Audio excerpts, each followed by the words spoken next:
एक बार एक जंगल में एक शेर का राज्य था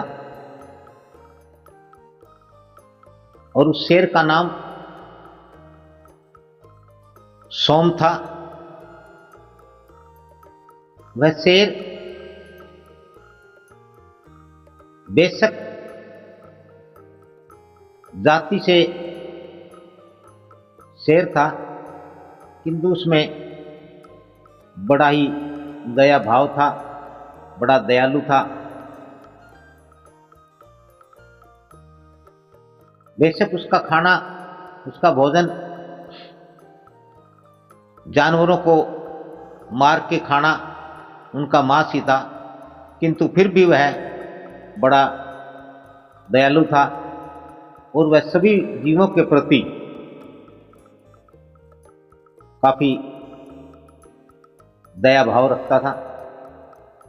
अनावश्यक किसी को तंग नहीं करता था और अपनी जुबान का बड़ा पक्का था। वह जो कहता वो पूरा करता था, ये उसका स्वभाव था। लेकिन उस सद स्वभाव के राजा शेर सोम के जो सेवक थे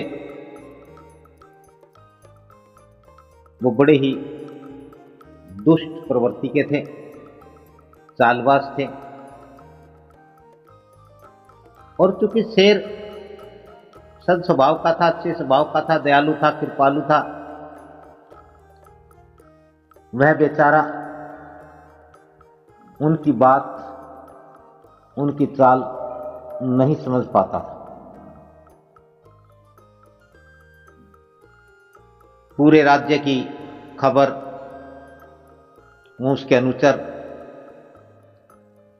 उनके 3 सेवक, जिसमें एक बाघ, एक सियार और एक कौवा,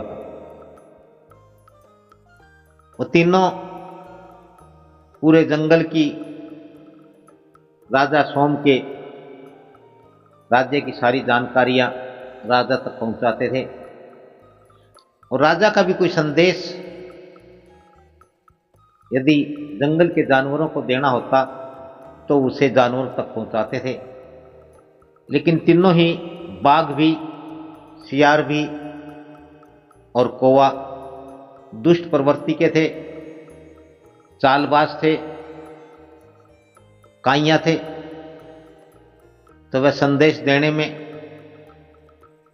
राजा का संदेश जानवरों तक पहुंचाने में और जानवरों की बात राजा तक पहुंचाने में कुछ न कुछ फेर बदल करते रहते थे। उन तीनों की वजह से ही, क्योंकि वो जानते थे कि राजा सोम उन पर बड़ा भरोसा करता है, वे राजा की विश्वसनीय हैं, उन्होंने पूरी तरह से राजा का विश्वास प्राप्त किया हुआ था, इसलिए वह जानवरों के बीच रहकर के मनमानी करते थे। एक बार एक ऊंट वहां दिखाई दिया।